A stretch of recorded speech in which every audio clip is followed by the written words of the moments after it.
안녕하십니까. 만화공인중개사의 저자 이용훈입니다. 오늘은 공인중개사 법령및 중개실무 제18강 시간으로서 14 부동산 거래 신고 등에 관한 법률 첫 번째 시간이 되겠습니다. 자, 이 부동산 거래 신고 등에 관한 법률에는 크게 중요한 내용이 세 가지가 들어가 있습니다. 첫 번째는 오늘 공부하는 부동산 거래 신고 의무가 있고, 두 번째는 외국인의 부동산 등 취득이 있고, 세 번째로는 토지거래 허가구역이 있습니다. 그래서 지금 부동산 거래 신고 등에 관한 법률 이 부분은 우리가 주로 부동산 거래 신고 의무에 대한 것들을 이번 시간 다음 강의 시간에 배우고요. 그리고 외국인의 부동산 등 취득하고 토지거래 허가구역은 제2편 중개실무 부분에 따로 강의를 하니까 그때 가서 공부하도록 하겠습니다. 먼저 첫 번째 부동산 거래의 신고 의무에 대해서 같이 알아보도록 하겠습니다.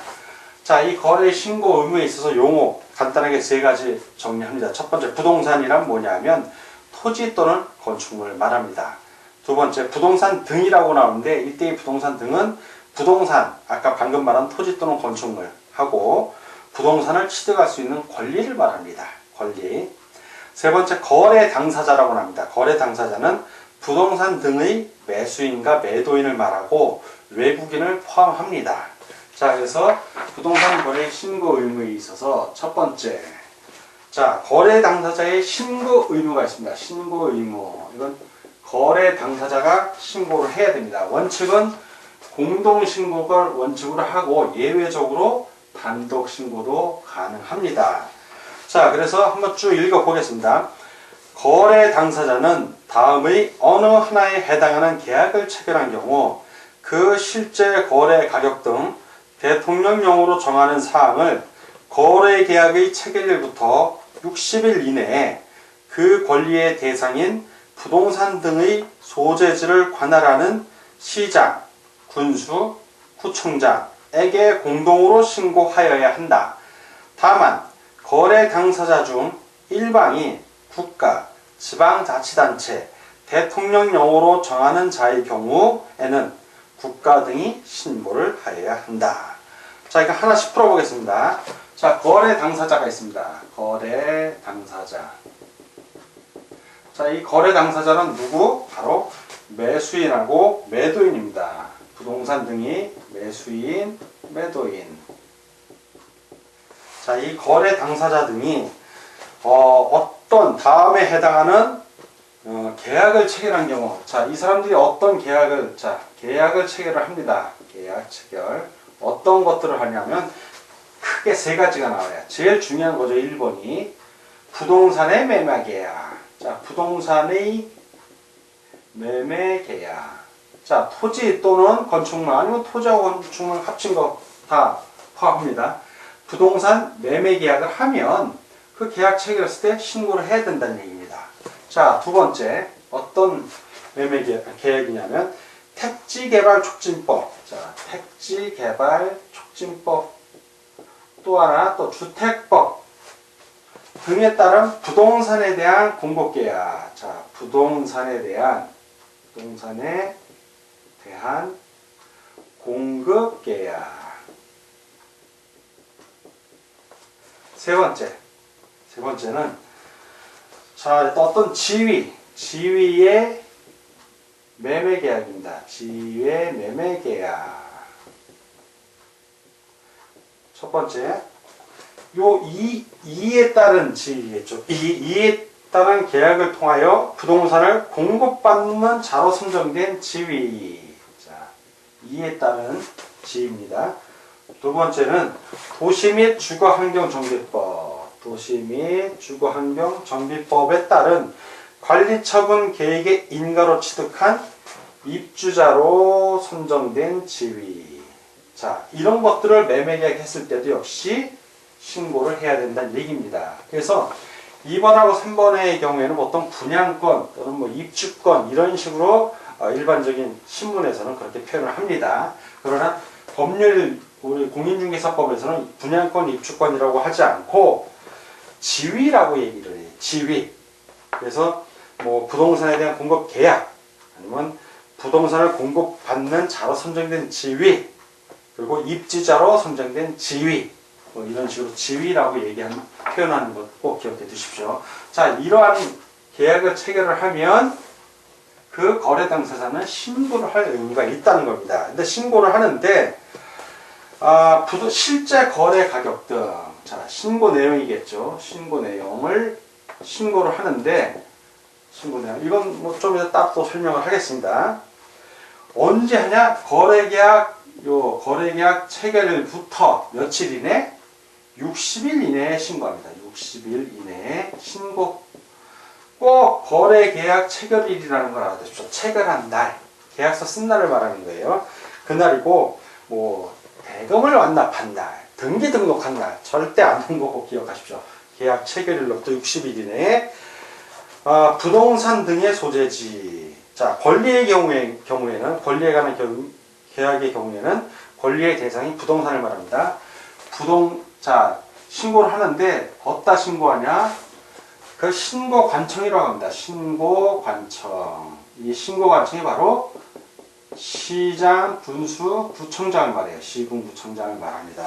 그래서 이 시군구청장은 뭐냐면, 어디에 있는 시군구청장이냐면 이 계약 체결한 이 부동산이죠. 이 부동산 소재지, 부동산이 있는 곳, 소재지를 관할하는, 거길 관할하는 시장, 군수, 구청장을 말합니다. 그래서 이때의 시장은 구가 설치되지 아니한 시의 시장, 그리고 특별자치시장, 그리고 특별자치도 행정시의 시장을 말합니다. 특별자치시는 세종시를 말하고, 특별자치도는 제주도를 말해요. 그러니까 특별자치시장 그러면 세종특별자치시장을 말하고, 특별자치도는 바로 제주도를 말해요. 제주특별자치도의 행정시 시장을 말합니다. 자, 군수구청장, 이 사람들을 다 뭐라고 합니다? 신고를 받는 관청이다 해서 신고관청이라고 합니다. 자, 그럼 이 신고 내용이 뭔지 이제 신고 내용을 좀 알아보도록 하겠습니다. 자, 이번에는 부동산 거래 신고 의무 중에서 그 신고 내용, 자, 신고 사항이라고 합니다. 신고할 사항 또는 뭐 신고 내용 다 같은 말이에요. 대통령령으로 정하는 그 사항이라고 표현되어 있죠. 그걸 알아보겠습니다. 신고사항, 대통령령으로 정하는 자세한 내용을 좀 보겠습니다. 첫 번째,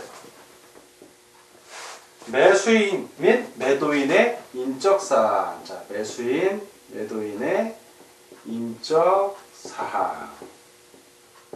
자, 인적사항. 두 번째, 계약일. 자, 중도금 지급일 및 잔금 지급일. 그렇죠? 언제 돈 주는지 그 날짜. 자, 세 번째, 거래 대상 부동산의 소재지 지번 지목. 거래 대상 부동산의, 자, 이 부동산의 소재지, 지번, 지목. 그래서 이 부동산을 취득할 수 있는 권리의 경우에는 그 권리의 대상이 부동산을 말합니다. 네 번째, 거래 대상 부동산의, 자, 이 거래 대상 부동산의 종류, 어떠한 종류인지, 자를 말하는데, 이 부동산을 취득할 수 있는 권리에 관한 매매 계약의 경우에는 그 권리의 종류를 적어주면 됩니다. 뭐 입주자의 지위라든가 이런 것들. 자, 다섯 번째, 거래 대상 부동산의 면적. 자, 면적이 어떻게 되는지. 여섯 번째, 실제 거래 가격. 실제 거래 가격. 자, 사실은 이게 제일 중요한 거죠. 이 실제 거래 가격에 얼마의 거래가 됐는지 그걸 알기 위해서 등록을 하는 겁니다. 다음, 일곱 번째, 계약의 조건이나 기한이 있는 경우에는 그 조건이나 기한, 계약의 조건이 없는 경우에는 안 쓰면 되는 겁니다. 신고 안 하면 되는 거예요. 있으면 하라는 얘기예요. 자, 여덟 번째, 개업공인중개사. 자, 개업공인중개사의 인적사항 및 중개사무소 개설 등록에 관한 사항. 개업공인중개사가 거래계약서를 작성, 교부한 경우가 해당이 돼요. 개업공인중개사가 중개를 하지 않았을 때는 그건 필요 없죠. 그냥 매도인, 매수인 그 사항을 이미 넣었으니까. 요 두 개는 조건부예요. 조건부. 있으면 하고 없으면 안 하는 겁니다. 그래서 중요 글자만 따서 여러분 이거 반드시 암기하셔야 돼요. 이 부동산 거래 신고상 신고 내용이 뭔지는 인계, 소종면, 실조, 개. 반드시 이걸 암기하셔갖고 시험 문제 나오면 아닌 것은 하면 바로 답을 맞출 정도로 이런 여러분들 꼭 암기를 해 주셔야 됩니다. 자, 다음 이제 신고 방식에 대해서 같이 알아보도록 하겠습니다. 자, 이번에는 신고 방식에 대해서 알아보겠습니다. 자, 신고 방식. 어떤 식으로 신고를 하는지. 자, 이 신고 방식은 그 서면 신고를 하죠. 전자 신고도 물론 가능합니다. 부동산 거래에 신고를 하려는 거래 당사자는 부동산 거래 계약 신고서. 자, 이 신고서에 공동으로 뭘 한다? 공동으로 서명, 그리고 날인. 공동으로 서명 또는 날인을 하고, 뭐 공인인증서를 통한 본인 확인, 즉 전자인증의 방법도 포함을 합니다. 하고 거래 당사자 중 일방이 신고관청에 이 신고서를 제출합니다. 관청에 제출을 합니다. 뭐 전자문서에 의한 제출 방법도 포함합니다.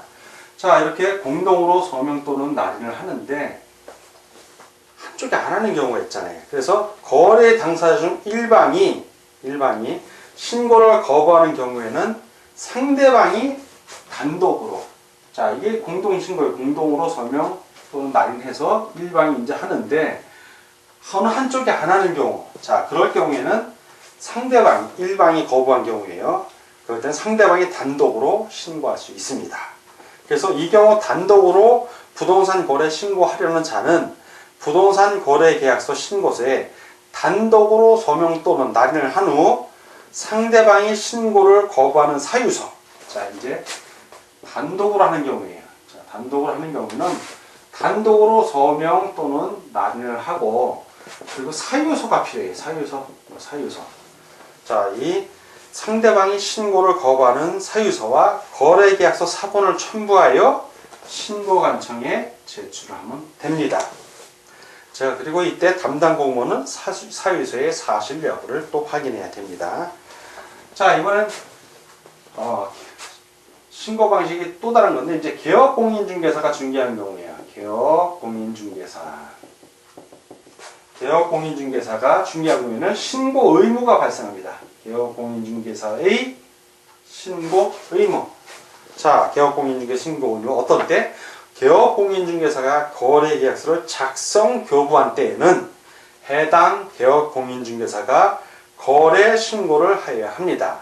만약에 공동으로 중개하는 경우에는 공동으로 신고를 하여야 돼요. 그 신고 방식은 개업공인중개사가 부동산 거래계약 신고서에 서명 또는 날인해서 신고관청에 제출하면 됩니다. 네, 역시 이건 서명 또는 날인해서 신고관청에 제출. 자, 그러면 이렇게 신고를 하면 신고를 마쳤다는 증서예요. 신고필증 도장 찍어주는 겁니다. 신고필증 이거 교부를 해야 되는데, 부동산 거래의 신고를 받은 신고관청은 그 신고 내용을 확인한 후 신고인에게 신고필증을 지체 없이 발급하여야 한다. 여기서 핵심은 지체 없이, 이게 중요한 거예요. 지체 없이, 뭐 며칠 후, 뭐 7일 후에 발급 이런 게 아니라 지체 없이 발급한다는 거 꼭 암시하십시오. 요 이전에는 즉시라고 표현을 했는데 지금은 지체 없이라고 표현을 합니다. 표현이 바뀌었어요. 그래서 지체 없이 발급해야 한다는 거 반드시 기억하시기 바랍니다. 자, 그러면 이 신고를 하게 되면 이 신고필증 발급의 효과가 있어요. 발급의 효과. 어떤 효과가 있냐? 부동산 등기 특별조치법에 따른 검인을 받은 것으로 봅니다. 따로 검인 받을 필요 없다는 얘기죠. 이미 한번 신고했으니까 검인 신고 따로 할 필요가 없다는 얘기입니다. 검인을 받은 것으로 본다. 검인으로 본다. 검인 받은 것으로. 신고필증 발급의 효과입니다. 자, 그리고 거짓 신고 등 금지합니다. 거짓 신고하면 안 되죠. 거짓 신고 금지. 자, 거짓 신고 금지. 부동산 거래 신고에 관하여 다음의 행위를 하여서는 아니 된다. 개업 공인중개사에게 부동산 거래 신고를 하지 아니하게 하거나 거짓된 내용을 신고하도록 요구하는 행위 하면 안 되죠. 만약에 하면 위반 시 500만 원의 과태료에 처해집니다. 두 번째, 신고 의무자가 아닌 자가 거짓된 내용의 부동산 거래 신고를 하는 행위 역시 하여서는 아니 됩니다. 위반 시 해당 부동산 등의 취득가액이 100분의 5 이하에 상당하는 금액의 과태료에 처해집니다. 세 번째, 부동산 거래 신고에 대하여 거짓 신고를 조장하거나 방조하는 행위 역시 하여서는 아니 됩니다. 위반 시 500만 원 이하의 과태료에 처해질 수 있습니다. 자, 그리고 신분의 확인 마지막으로 부동산 거래의 신고 또는 부동산 거래의 신고를 하려는 자는 주민등록증 등 신고인의 신분을 확인할 수 있는 신분증명서를 신고관청에 내보여야 합니다. 다만 전자문서로 신고를 하려는 자는 전자인증의 방법을 하면 됩니다. 자, 오늘은 부동산 거래 신고 등에 관한 법률 첫 번째 시간이었고 부동산 거래 신고 의무의 전반적인 것을 좀 알아봤습니다. 다음 시간에 좀 더 자세히 알아보기로 하고 오늘 강의를 여기서 마칩니다. 감사합니다.